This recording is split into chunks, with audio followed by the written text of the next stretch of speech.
Hilton brings you new ways to stay, with experiences that let you capture the glory days. Introducing the Graduate Hotels. Each inspired by local college towns, these stays are always original and never boring. Get in touch with traditions all across the country and enjoy a stay that's a class above the rest. Book at Graduate Hotels with Hilton Honors Points at Hilton.com. It's a win-win. Hilton, for the stay.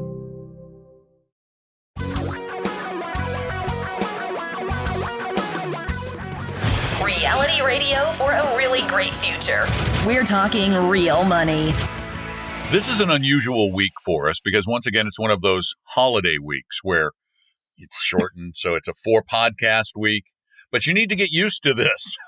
You need to get used to it because there will be a couple of weeks when there are no new weekday podcasts because for the first time in many, many years, Don McDonald is going to take some time off during the week. Okay, everybody get their violins ready to play. No, I'm not. I'm just saying that because Tom has no idea how to edit the audio or video. I have said this publicly. If it's my podcast, I just record something and put it out in the world. There you go. Good luck. But here's the problem. There would be nothing. He doesn't even know how to put it out in the world. No, I don't know. He would go, okay, so who do I mail this to? Who do I mail this to? And since my computer's so lame, I think I had to get, no, I still see it there. I thought I had to X out GarageBand anyway, so I wouldn't know what to do. Because he does know what a thumb drive is, but he's going to try and put it in a fax machine or something. Yeah. Can I fax this to somebody? Come on, read it, dude. It's a podcast, sir. Yeah, read it, okay? Yeah. So given that fact that literally you are looking at the two people who create this podcast, and I'm the one who does all the behind-the-scenes stuff, that you will be listening to I'm going to give you some best ofs, I guess. Sure. Yeah. How about a static picture of me just sitting here while the best of is playing? Ain't happening. Okay. No. So don't want to make people sad over their summer break. With me just sitting here by myself. Sitting there. It's like, oh my, he looks so pathetic. That would be sad. It would be sad. Okay. Hi, welcome to Talking Real Money. Don McDonald here in Florida. Tom Cock there in Woodinville, Washington. Good day. Actually, I'm in Celebration, Florida. So if we want to get really specific, technically, Celebration, I'm in Maltby, Washington, which I plan to be mayor of someday. Is Maltby really a town? Is it a real town? But that's why you can be mayor of Maltby and nobody cares. Okay. That's the mayor of Maltby. Okay. Because there's a guy who runs around and pretends he's the mayor. So we have the problem here. Celebration is not a real town. So we have to put Kissimmee. Actually, technically, we're in Kissimmee. I thought Celebration was a Mickey Mouse operation, but I didn't know it wasn't even a town. Come on. It's not a town. Right. It's not a real town. It's a census-designated place. Yeah. Okay. Fair enough. Okay, today's topic. Yes. Something that comes up with a lot of folks as they get to retirement. Or actually, even before retirement, often when you change jobs, you go from you leave an employer, go to another employer, you are likely to be inundated with sales pitches requesting that you move your 401k into an IRA with somebody who calls themselves a financial advisor, but who is probably a stockbroker or could even be, heaven forbid, an insurance agent selling you an annuity, which is by far the worst product you could ever put into a qualified retirement plan. It's the dumbest thing for qualified retirement plans ever, and I say that without fear of equivocation because this challenge has existed for years. I challenge you, insurance people, to tell me how your variable annuity is superior to just using mutual funds in an IRA or 401k. Tell me how. They make more money with the aforementioned variable annuity. Yeah, but how's it better for the client? Oh, the client. Where are the client's boats? Got it. Okay. Yeah. So we care about the clients. Yeah. About your boats. And the Department of Labor in Washington, D.C. has been trying to care about the client over and over again. It was, several years ago they put into place Several. It was 2008 when all this started. I think this is 2022, my friend. Really? Was it that long ago? That's out of the 2008 crisis. This is where some of this stuff came from. It passed Congress like 2009. I'm getting so old. And then, of course, they rolled that But wait, back. I didn't and finish then what it DOL. was. Yes, we didn't talk about what it tell them was what yet. It is. Tell them what they won. They didn't win. Oh, the Department of Labor tried to shove through a fiduciary requirement that truly everyone who manages a qualified retirement plan would have to absolutely act in the client's best interest. Well, guess who had a hissy fit? The securities industry. Yeah, the insurance like industry. Yeah. They had a hissy. They had a hissy. So that kind of went by the wayside. So now we've got a new rule that is slipping in like right about now. It's not that good, but it does focus our attention on this business of moving a perfectly good 401k, and matter of fact, maybe a very good qualified retirement plan into a mediocre or worse IRA with some broker who's going to take a big fat commission or some huge fees.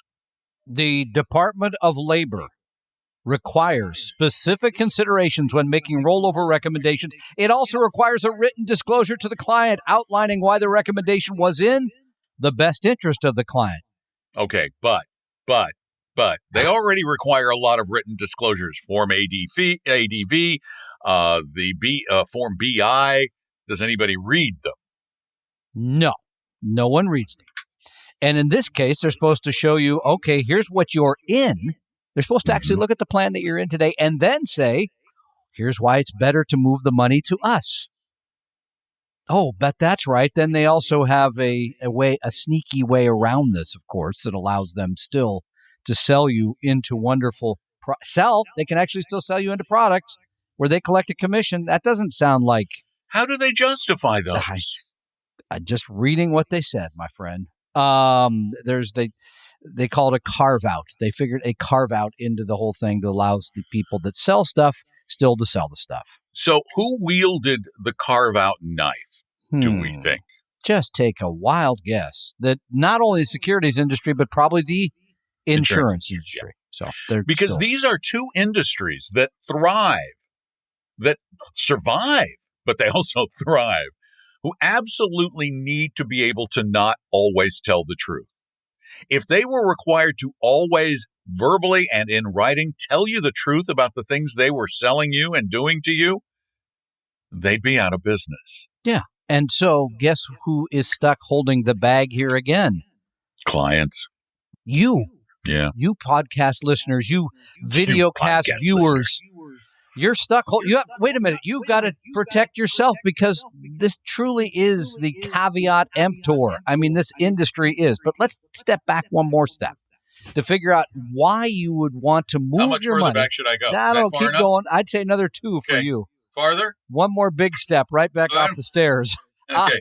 Let's talk about why you would want to move your money from a retirement plan at work, 401k, 403b, 457, to an individual retirement account. Because it's not clear cut. It doesn't always make sense to move money from what they would call an ERISA plan, that would be the one through work, to I call them the wild, wild west because you see so much junk that people get sold into. But let's talk about some of the reasons. The reasons why you would want to do it are generally that when the money comes out of the 401k and goes into an IRA, you have better access. It's easier every day because we're in this business every day. And let me tell you, when you have to call the retirement system, and I don't care what company, you generally spend hours on hold. You don't always get the result you want. It's difficult. It's difficult to move the money from the plan into your bank account. It's just easier when you have it in an IRA. I mean, it's simpler. Look, I'm going to go with that one. I think we'll get to the negatives, I assume, soon. But I've got the negatives. I got the list You're doing the there. positives. Yeah, okay. I'm with you. The other one is that the other positive is done correctly.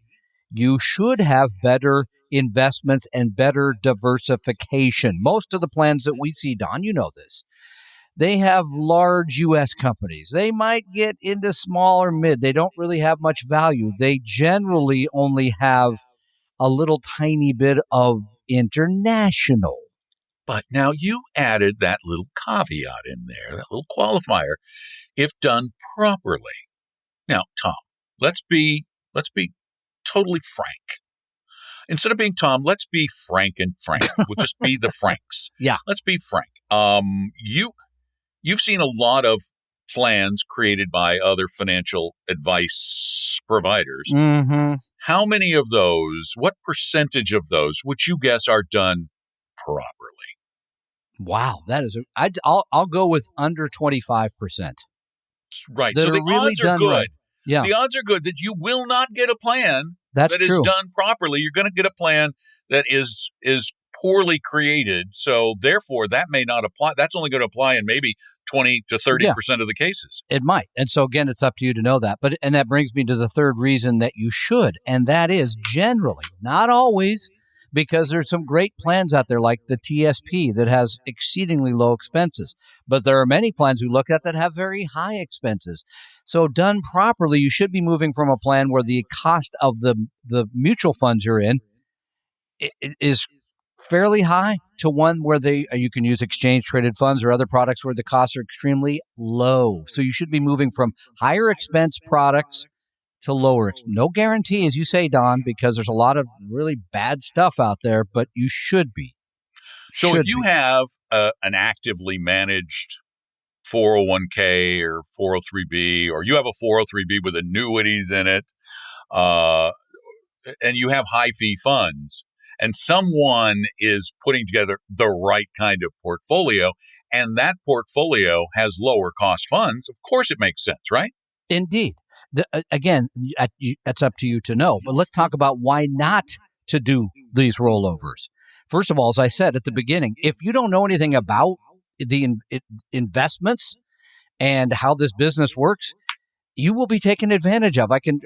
I'll say it. It's going to be more than 50% of the time that they'll be sold into something that you don't need, the aforementioned annuity. You will be moved into high expense mutual funds. You'll be moved into things that the advisor thinks make good sense for the advisor and not for you. Number two, fees can be higher. We've seen people that have moved their TSP or been told to move their TSP, the thrift savings plan operated by the U.S. government, to very high expense funds, and they don't realize that they're going to be paying that. Moving to almost any funds out of the TSP is going to increase your expense ratio because they are so inexpensive. The only challenge you have with the TSP is they don't have all the diversification that I would like you to see. And that brings me to the last point about why not to do the rollover. You either need to know yourself or you need to know somebody that you really can trust that is a 100% fee-only fiduciary, period. End of story. Because otherwise, I think the saying goes something like this. If you don't know anything about investing, Wall Street's a very expensive place to get a lesson. Mm-hmm. I mean, and that's the truth. That's what we see this as you mentioned at the beginning of this program. When you are at that moment of moving the money, you are extremely vulnerable. Everybody is going to be at your door because you are a target and they want that money. Oh, yeah. When there are big retirement buyouts going on, like happened in the Seattle area with Boeing not too long ago, the industry knows about those. And they are buying up lists, trying to find every Boeing employee they can find and get their foot in the door and try to sell you something that's going to... Hi! You lost a 529? What? This is my... What did you say? What happened? He lost his 529 plan. Oh, his 5... Wait, I got to take this from him? All right, you go along now. Go. What? Wait, did you mess up his 529? Did you put it in loaded funds? Thanks, Eli. That's Eli. Hey, my grandson. Eli. It's called a Ponzi scheme. Ponzi. He must have looked at his 529 balance at the end of the statement half wasn't a year happy. and said, "Wow, well, it's down. It's down." Yeah, he's mad at me. Hey, so what hey, Eli. Tell your dad to put it all in bonds. Something safe. I'm not his dad, for one thing. Or Number two, granddad. Sorry, I'm sorry. Number two, I forget. You have so many young children. I just get it all confused. I have, and by the way, I take investing recommendations from few people, especially not him. I love the guy, but I'm not. Anyway, so you're 5. Put him up to that. All right. Who- You're 529. Who put him up to that? My guess is my daughter, but we'll find out later. Anyway, funny, very funny. So, but back to where we were. All serious. So but he's not going to be the only one to complain about returns after the first half of the year, is my sense. But I didn't think I'd take it on the home front, for crying out loud. You lost my train of thought. You Really? gotta this is a classic case where, again, you have to be on top of your game. You're vulnerable. You need to know something about all this, and you can't just blindly trust the person that we talked about it from church I know, or from but work you or whatever. we can't say it enough. No, you can't. have to ask the tough You do. questions. Yep. This is not a friendship. That's why Good point. we keep saying, yeah, we realize, and we say it over and over again when you call. We go, I bet your broker is just so nice. Yeah. They're just so nice. I can't ask hard questions. They're so nice. They invited me out to dinner. We hang out together at the club. We're in church together. They're so nice. They wouldn't do anything bad to me. Yeah, they would. Yeah. Yeah, they would. And they do. We And see they even do. relations do it to each other. And the fact of the matter is, they're so good at convincing themselves that this stuff is good that they don't even know they're doing badly for you. And especially after they've done it for a long time. Many of these people have been in the industry for 25 or 30 years, and they've done it the same way for 25 or 30 years, and they think that's okay. They don't know that the world has changed dramatically in the last 20 years. So you have to ask tough questions. Are you always 100% of the time required to act as my fiduciary in my best interest? Don't say it too loud. Eli will be back in here. If they say yes, say, Eli, get it in writing. You probably want it from me in writing now. Get it in writing. Ask your grandfather if he's always required to act as your fiduciary. The fact of the matter is, I'm pretty sure he is. So you have grounds for a lawsuit. Oh, no. Wait, isn't your brother a lawyer? Oh, don't even tell him. Eli, call your great uncle.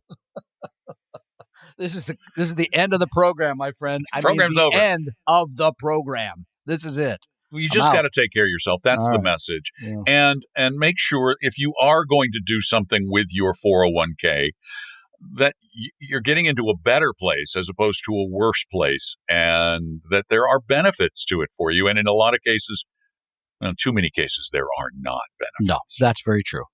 Fair enough. Do you have questions that you would like to get answered on Talking Real Money?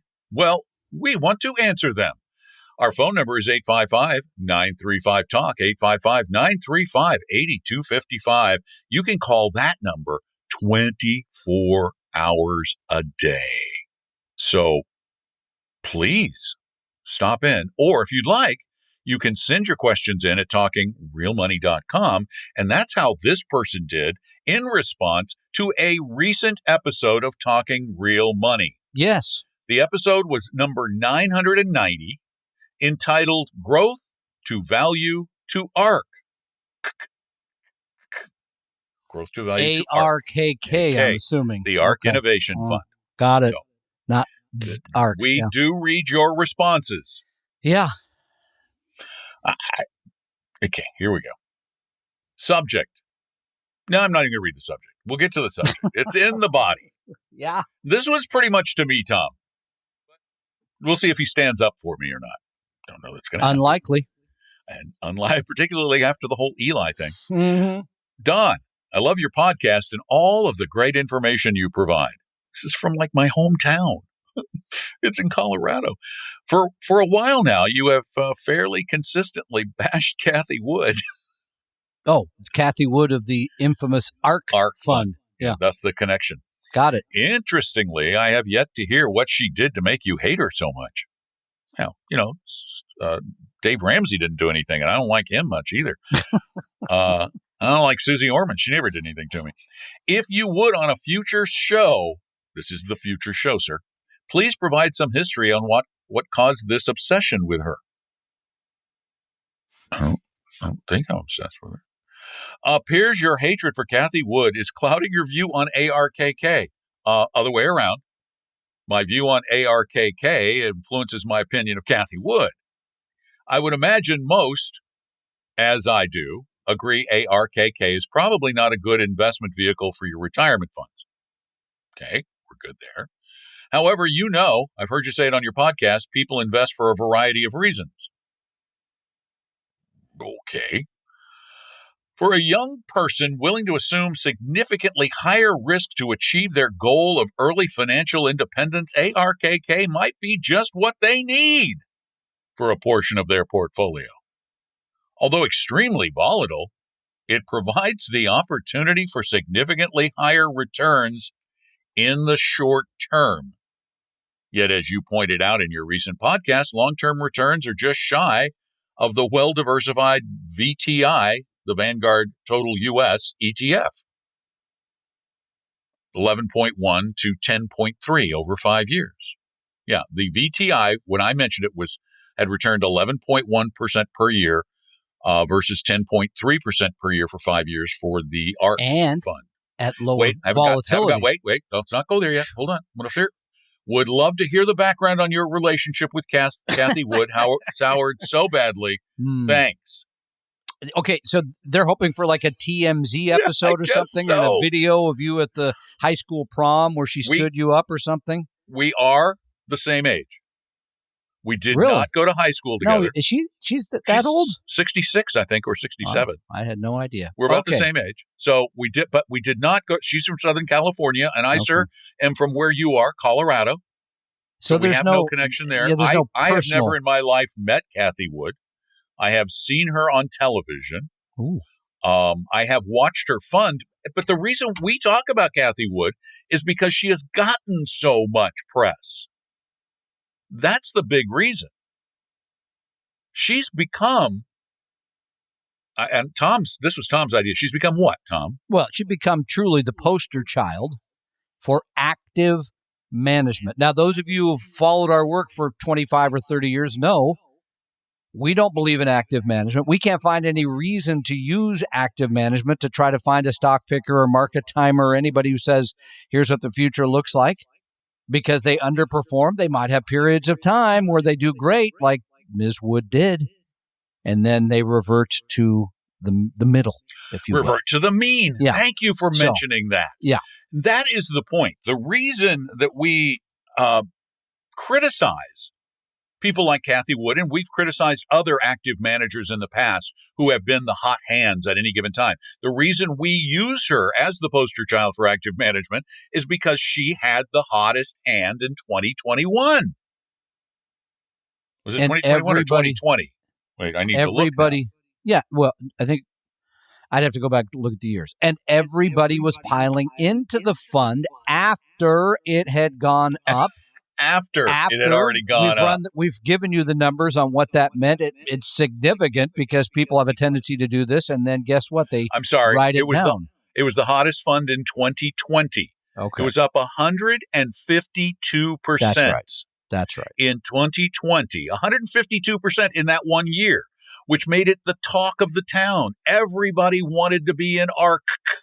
And in 2021, which was a good year, not great, but good for the rest of the market. Yeah, it was. Her fund lost 23%. And then in 2022? So far, it's gone down about 60%, 58%. So again, it's not personal. We don't, and if it sounds that way, it shouldn't.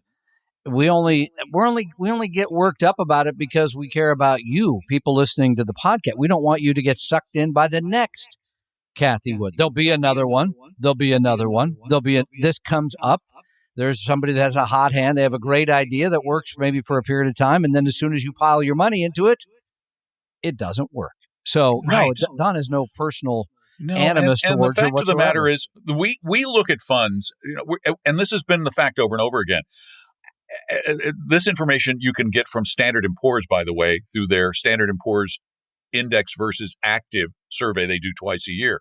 They have found over and over again that around 80-some-odd% of active managers do not beat their index over long periods of time. Well, even short periods of time, even a year, but out to 5 and 10 and 15, the numbers get horrible.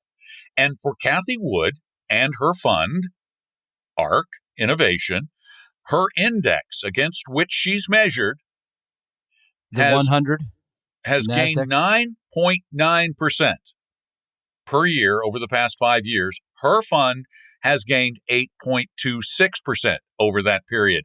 But her fund, and this is what Tom was getting to, her fund, not just riskier, not just a little riskier. You're not just taking a little more risk for the potential of a higher return, and I don't buy that it's even that. You're taking about 2.5 times the risk. Yeah, and let me just finish the thought on this, because I think the suggestion in the email is, or the note, that somehow you might do this on a short-term basis. In other words, I'd pile into it, I'd make a lot of money and get out of it. Get out at the right time. You have no idea when to do that, sir. You have no idea when to buy it. You have no idea when to sell it. When you would have been selling it when everybody said, I got to get in this fund. I guarantee that, because, again, we know the behavior around these things. We've seen it so many times. And people had so little money in the fund prior to late 2019. There was a huge, huge, huge spike in 2020 of people pouring in as their performance just went through the roof. But I've run the numbers, and those people who came in 2019 and 2020, every one of those people who bought in during that period, every one of them in aggregate lost money. Now, were there a few who bought it in 2019 and sold it right away, traded it in 2020? Sure. Yeah. But I bet it wasn't the majority, because the money just kept pouring in. So we knew it wasn't the majority. And I've got to go. Eli's leaving, and I got to go. Wait. I got one more thing. I've got another great investment for you before you get out of here. Another great investment. You're not going to believe this investment. I'll take it. You ready? Yeah. What if I gave you an investment that could turn $200 or $300? Well, no, I'll take that back. Turn $0 into $10,000 instantly. I'll send you the money. All you need to do don't send me money. Is go to Grand Rapids, Michigan. Yeah, and I've been there. Get on an overbooked Delta flight. Okay. Apparently, something about Grand Rapids. I don't know what the magic is, but apparently, on a recent flight out of Grand Rapids, Delta Airlines offered 8 passengers $10,000 cash to get off the plane. Wow. Okay. Well, they even said if you have Apple Pay, it will be in your account immediately. Wow. If you will get your butts off of our plane. And you can get your butt off the plane the way Jerry Ford did, because they still have that thing he used to walk up. You could tumble down the side of it right there, because they have I guess they're going to come say goodbye, because they're all right. You go say goodbye to your kids. I'll finish. Okay. Do you know you're on the show, right? You're on the show, right? You know that, right? Yeah. He doesn't. Did you sign the proper?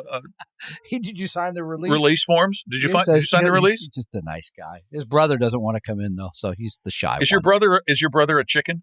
He's not a chicken. He's shy. So I got to go with these guys because they're leaving. All right. I'll wrap up the show. Yeah. Thank you. Thank you. Thank you for being there, and all the family. And if you want some greater help, this is the greater help theory. If you want some greater help, go to Vestry.com, set up an appointment with one of our advisors. It's free. It's easy. No high pressure sales pitch. Just go to Vestry.com. Thanks for being there. I hope you're having a great 4th of July week if you're listening to this in the days after the 4th of July. I'm Don McDonald. I guess I don't know who that other guy is. He's not there anymore. He's hanging out with the kids, but I am devoted to talking real money.